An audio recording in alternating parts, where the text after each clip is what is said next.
Welcome to another episode of Mr. Therapist and the Counselor Podcast. We are your guide to personal recovery, whether you're dealing with an addiction, a mental health issue, or just trying to figure some things out.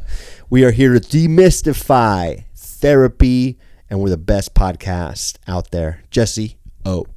This week, we're going to talk about how to break up. Yeah. Okay. Let's do it. Here we go.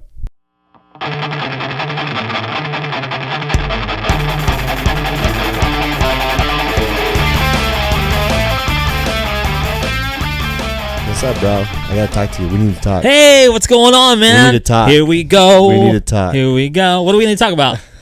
Another episode this week. We're live on recording. CNN. No, I don't know.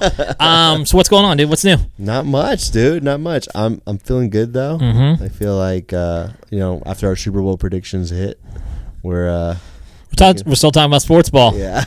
The theme we shall talk about all year long. So I sent you, we'll talk about this a little bit. I sent you some reels about the guy who's doing the raw chicken experiment, right? You sent me a lot of inappropriate reels, but we won't talk about that. But let's talk about the raw chicken Everybody does it. Everyone sends their friends. I'm very clean cut. I would never send anything inappropriate. The raunchier the reels, child. Yes. The better the friend. There we go. Okay. Yeah. So we're really close then.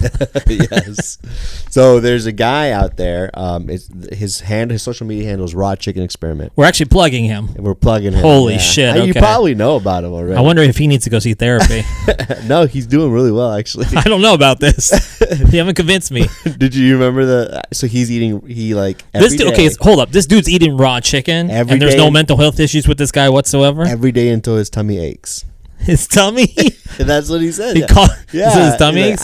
So he's 13 years old or what? No, okay. I think he's a researcher, a scientist. Okay. He's a scientist. So talk to me about this. Why did you want to talk to me about this raw chicken thing? Because you won't try it with me. I don't know. No, dude, I'm not going to eat raw chicken. No, he's so at first I thought it was like, a random person trying to get views and doing something not so smart on I feel like there still could be some credibility to that. So, but I think as I looked into it, this guy is actually like trying to bring awareness to how unhealthy our chicken is, and so what he's trying to say is like, if you actually eat healthy chicken raw, like it won't cause you to get like salmonella or like some of these infections that chicken that is pumped up with hormones and probably not raised right. You know what I mean? So you're basically saying he's eating these non whatever's like there's no hormones in these. Hormones, yeah, they're very clean. Very clean, yeah. I don't want to say organic because I always think of organic chicken. Organic, but all that stuff is, you're saying because it's so clean,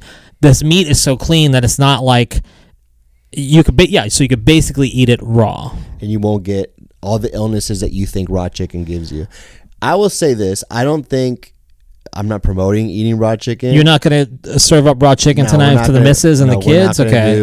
A chicken roll. Okay. Unfortunately, but I think there's like, to me, like I care about stuff like that. It's like, man, like the food that we're eating, we're trying to eat healthy and like. Do you eat healthy though? Yeah, hell yeah. Okay. Like when I do you eat red meat?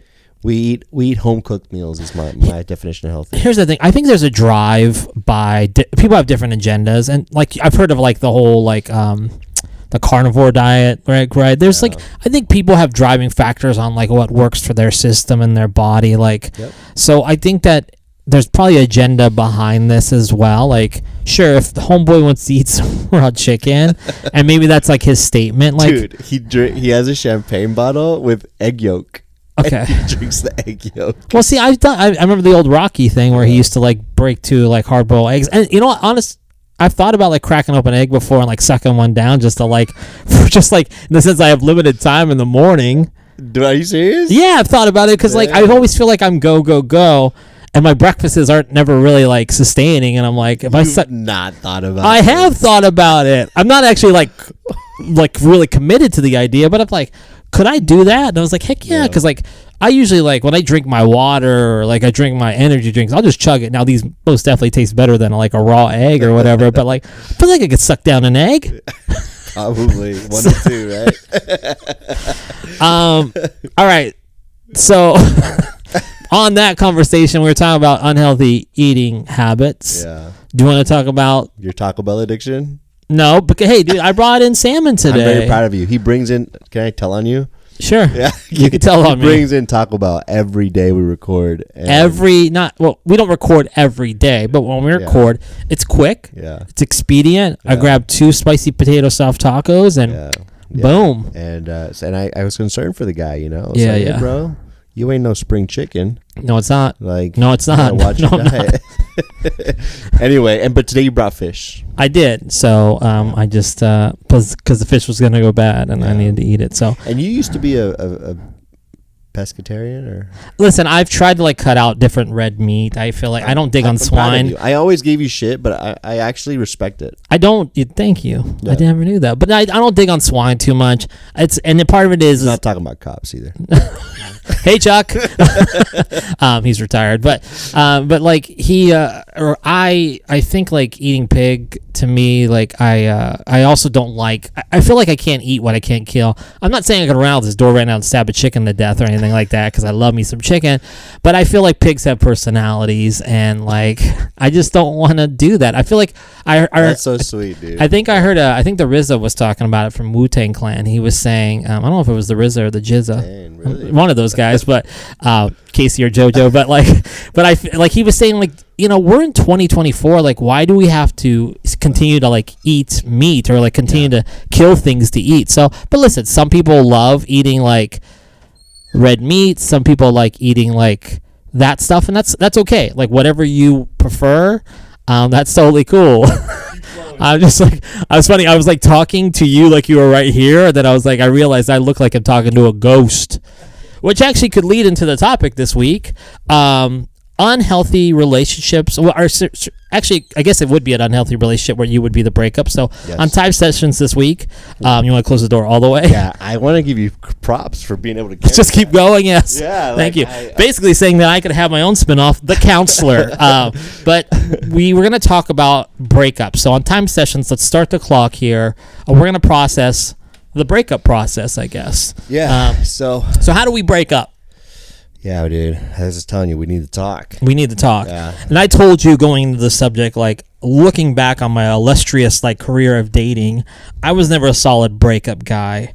I was probably so I don't know if it was codependent, but I always needed to have like another person in my life to validate like that people still liked me. Yeah.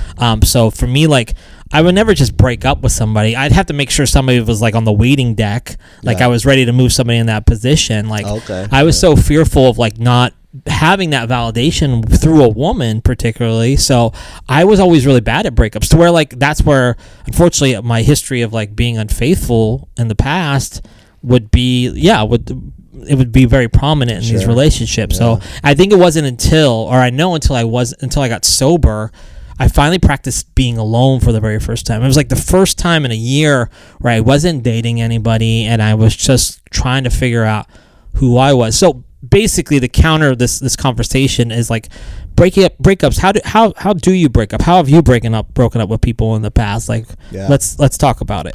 Not in a very healthy way. Okay. I think for me, breaking up was always like really hard to do. I would say similar to you, like I never took relationships serious in the way that, if I was dating somebody, I would not respect that relationship. Right. My mind was always on like hooking up and like getting laid. And if I had an opportunity to do that, that proceeded over respecting the person that I was with. You know what's really weird? I never was really I wasn't ever like sex focused. I think I was more like I think I just if I wanted to get somebody to like me. If I knew that they liked me that was almost enough validation sometimes. Kind of strange. I was like I felt like my ego was stroked enough by just going, "Hey, this girl would either hook up with me or whatever, or maybe I don't know for a fact, but I feel like she'd at least spend time with me." So I'm like, okay, I could check that box off. It was really like, once again, that's sick, like seeking validation. So, but as you said, you didn't really have a a good way to like break up. No, so I mean, like I feel like I can look. I'm in a really long relationship with my wife, so looking in high school is probably where I have to access like past relationships. Yeah. And yeah, it was. I would date. I probably had like a total of maybe 5 girlfriends. Like I don't have this extensive like history of dating, but and so when I would date someone, I would still be talking to other girls, right, with bad intention. I mean, I remember one breakup. It was like probably the most serious relationship I had before my wife, and this person was, we were dating for about, I don't want to say like 6 months, maybe. Okay. 3 or 6 months. Yeah. And they were moving to Texas. Okay. And the only reason why I was with this person was because we were sexually active. Yeah. And like I really wasn't into them. Yeah. But I don't even think I had the depth of recognizing like how stupid that was. You were much younger. I was then. like a junior. Yeah. And she was moving to Texas, and I remember feeling like, oh well, like this kind of works out because then we don't have to date anymore. Right. And she came over to my house probably like a month before she knew she was moving to Texas, and she let me know like, hey, like I'm moving. She was crying. Yeah. She wasn't sure what was going to happen, and I'm still sort of like roll my eyes at myself, but I was like reassuring her. I was like, hey, don't worry, like we'll make this work. Yeah. Like, man, what an asshole, right? But it was, and when I look back at it, like I pulled that card all the way up to the last day, and I was like, hey, I actually don't think I can make this work. Like literally the last moment before she was about to leave. Well, it goes back to, go ahead. Yeah, so looking back, I'm like, yeah, like it's just for me, like breaking someone's heart or saying I can't do this was just really hard for me. Just Ending, I don't want to say ending anything is awkward. Yeah. I think if you quit a job, or if you quit a relationship, or if you make any type of like change, I mean, I think there's like this uncomfortable thing. Yeah. And a lot of us society wise, like we kind of shine away from vulnerability. So like, yeah, to be like, hey, it's not you, it's me. And so often in life, that's just very true, because it's like, it's how we feel. And so, yeah, so I recognize the idea of that. That's why like people ghost other people, they don't respond, because it's like, I could sneak out of this and get away with it and not have to deal with any type of tension. I was just running a group this past week, and it was a discussion on like love-hate relationships. And I asked a group of clients I was working with in the therapy group I had, and I said, do you guys love or hate conflict? I had them pick one or the other. The 8 people in the room all said they hate conflict. Now, I know that's an extreme. I don't know if they hated conflict, but in general, it's just the idea of like having to confront someone. And conflict is not like, fisticuffs, even though some people think conflict would be like a physical altercation. Conflict is just life, as I told them. I think people you come across things that you have to deal with, and it's uncomfortable, and like once they said, we shine away from that. So I think the question that you asked earlier, how do you break up with someone in a healthy way?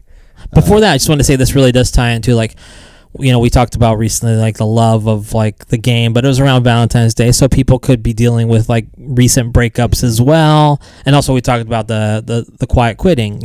We've talked about people quiet quit in their relationship. So this is like a big topic of like, what would be a healthy way to break up with somebody. And I'm sure you've probably had people come into the rooms, sessions with you. I've had people like come in early in recovery saying like, I don't know, this person's like my number one trigger. Like my spouse or my significant other is like, they make me want to drink or use. I mean, you can't blame people while you drink or use, but it's a big contributing factor emotionally. So yeah, the question that I asked you was, relationships are so you asked me like, how do we break up in a healthy way? Yeah. The first thing that comes to mind is like relationships are the hardest area to give people advice, because everyone does relationships in a different way. Right. Yeah. So that I don't think there's one way to break up. Right. And do you have that too? Do you have people say like, tell me how to do this? I have people tell me like, how do I get through this breakup? Afterwards, once like they're probably the one that are heartbroken, right? And they're like, how do I move through this? Do I do this? Do I start seeking other women? And so it's like it's hard to give them a direct answer, right? But I think what you said is important. Like practicing bringing up conflict, practicing assertive communication in relationships could lead to a healthy breakup. Because if you're asking for what you're wanting, what you're needing, what you're hoping for the relationship, that's the only way you let your partner know where you're at. And that's the only way that they can have the opportunity to let you know if they're with you or not. Right. And with that information, you can make a decision of like, okay, this could work, or shit, maybe you can't. Right. But you have to determine that.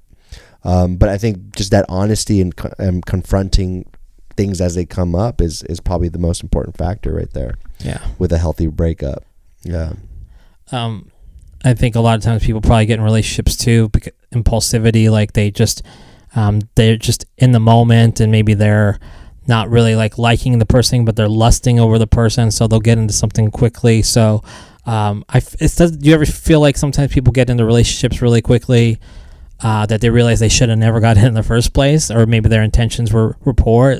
Do you feel like maybe in some ways that's even harder to get out of a relationship like that instead of a long-term relationship? I guess probably a long-term relationship would be a little bit harder. It probably gets harder the more time that passes, right? The more committed you start, having kids, you start getting even more committed. Right. Yeah, more commitments and more stake in the game, right? Yeah. So. I think if you can, we go into talking about like codependency, right? Like, and not being able to be alone or needing someone else to feel good.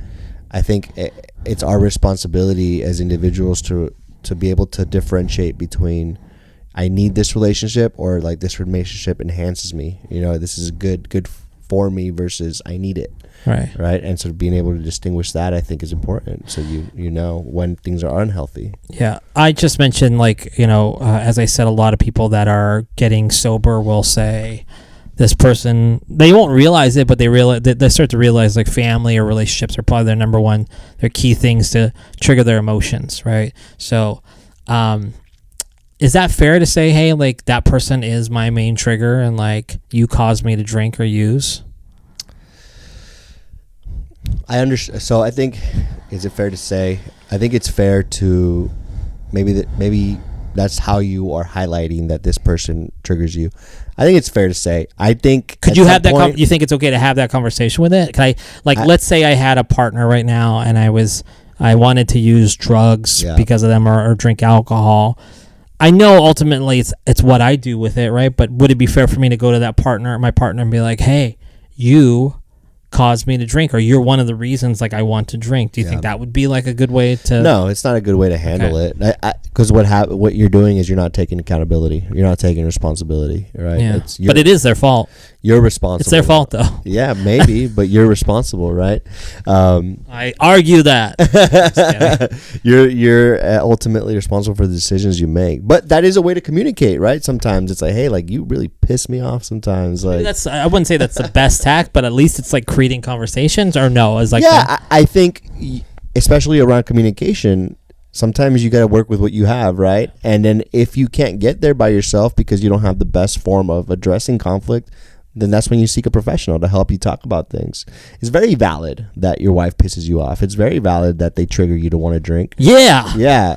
There's a way to say that, right? There's a way to communicate that. There's a way to own that, So I feel like this conversation is really like one of your strengths because you deal with a lot of couples. Yeah.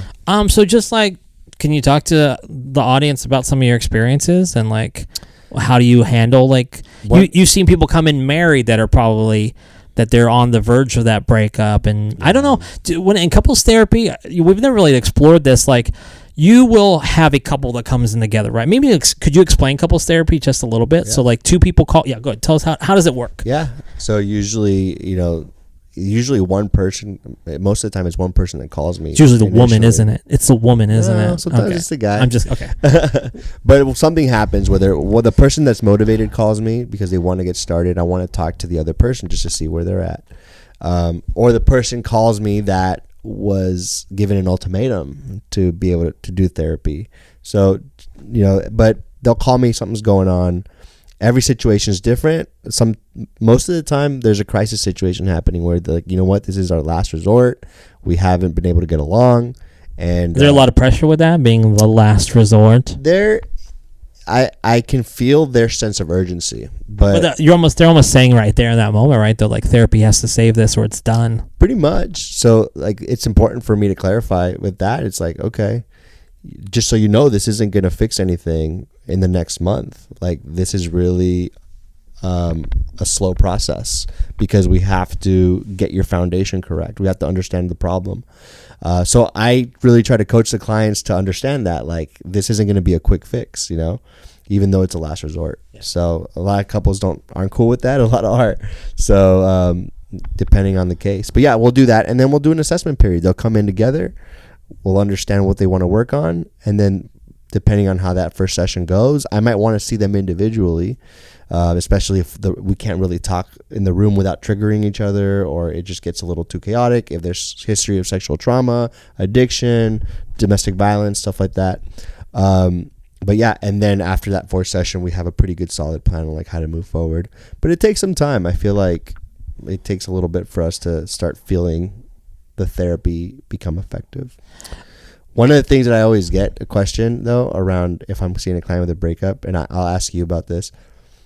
Do you think it's helpful for someone who just broke up, who just got their heart broken, to start having sex right away? Just because there's a need for that? Yeah, like there's a physical need? Yeah, or even the sense of like being able to rebound, being able to like... Well, I was thinking like Maslow's hierarchy of needs. Like, you don't need sex. It's not like water or food, even though sometimes we feel like we need to have sex, or we're gonna like, if you don't use it, you lose it, right? Yeah. So, sorry, I just wanted to throw that in there at some point in time. What up, Steve Carell? But like, I think that no, I don't. I think maybe. I think people just need a moment, probably just to kind of see where they're at. Yeah. And then once again, I think sex a lot of times is validating a loss of something. Yeah. So I don't know. I mean, it's to each their own with a lot of this. But I feel like, I don't know, if you break up and you already like, maybe that dire need to like, I need to be proved there's some value to me that people still want to date me. Yeah. Like, I think that's, no, it's I don't. Coming from somewhere else. Yeah. I feel like maybe something else is going on in a relationship then, because if you break up with somebody and you're already out the door looking to have sex or have like physical interaction with somebody like that, I feel like there's something more telling maybe. So yeah, I think it's one of those territories where almost like addiction, right? Are you masking something else? Are you trying to make yourself feel better? And if it's almost sex as an escape, and not recognizing that what the shit that you're avoiding to deal with is going to still be there once the sex is over. I've heard this before from clients. Like I've heard them say, I've had a bad experience in therapy because I went to a couples therapist, and the therapist sided with my wife or sided with my husband. Yeah, I totally have had. Yeah, you have experienced that before? I've experienced clients talking about that and why they've left maybe a therapist and have come to me. And you know what? It's so funny because most recently, I've been getting a lot of times where the guys feel sort of like the therapist is teaming up with their wives. Yeah. And so they're coming to me as a really refreshing experience, because they're like, you know what? Like, I feel like you'll have my back a little bit more, which I'm not there to be one person's backup versus the other. But yeah, I definitely had that experience. And it sucks, right? Because I think it's a tough skill. Couples therapy is hard. The more people you add into the room, it's hard.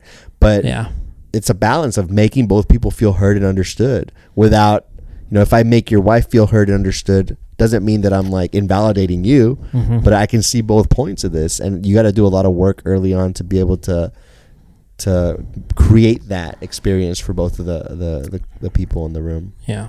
Yeah. It's difficult though, for sure. Do you have a breakup story at all? I don't, like I said, I really don't have any good, either people have broken up with me, or I've just done the whole like, hey, I got the backup quarterback here. Yeah. They're starting next week. So how much time do we got? We got like a few minutes. If you had something, I have a question for you. Go for the question, and I'll remember my thought here. What were we gonna ask me? Fuck the time, right?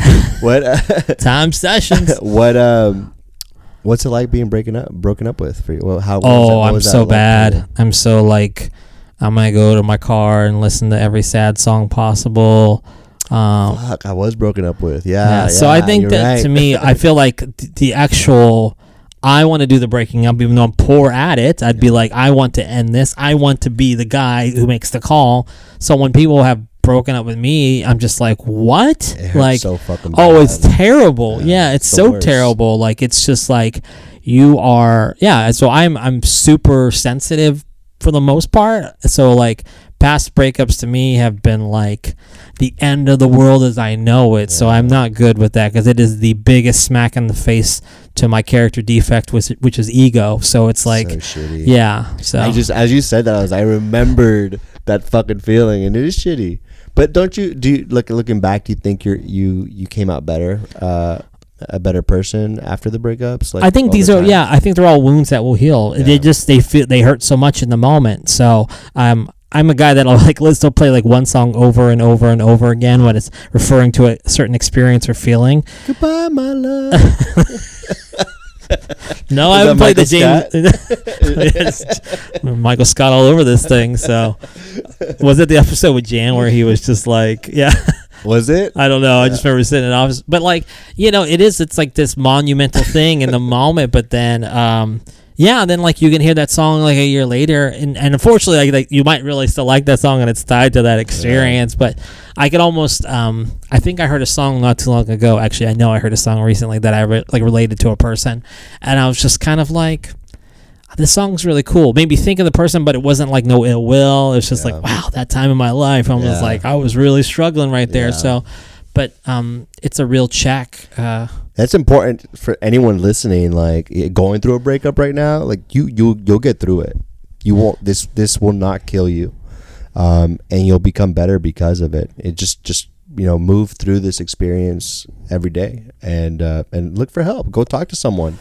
Whether it's a family member or a mental health provider. Yeah. Last thing I wanted to ask the question was like, have you ever, maybe it could be personally, or maybe have you ever seen a real diplomatic breakup, like a real clean? Oh, dude. Because I don't know if I've never had one personally, and I couldn't even give you off the top of my head like one where it's like people just like amicably like split and go, this is over. Yeah. Like, can you describe the characteristics of that, like briefly, of like what a diplomatic breakup would look like? Yeah. For our viewers or listeners. So one is coming to mind right now. I don't think it's one I can talk about specifically.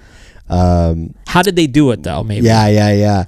Actually, oh my gosh, now it's coming. Yeah. So here it comes. Yeah. Yeah. So the one that I know about, like, it was actually, pretty good. Like it was through a letter.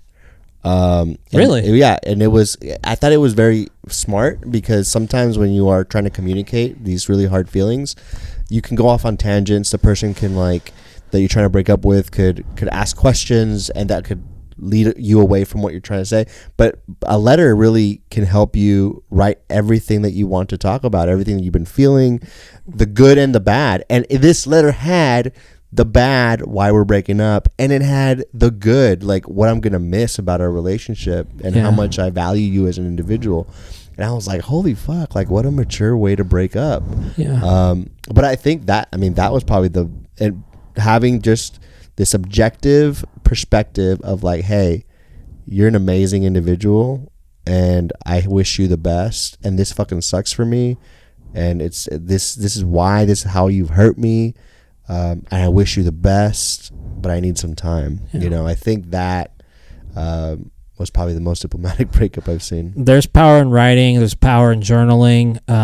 I've always said this: you can't talk back at a letter. A lot of times you just got to listen to a letter. Yeah. Sure, you could talk back and yell at a piece of paper, but I think it's if you read it, it's to the point, and you actually have a time to actually like take it in. So, yeah, that makes a lot of sense. Yeah. So, okay, very cool, man. Is that our time? That's it.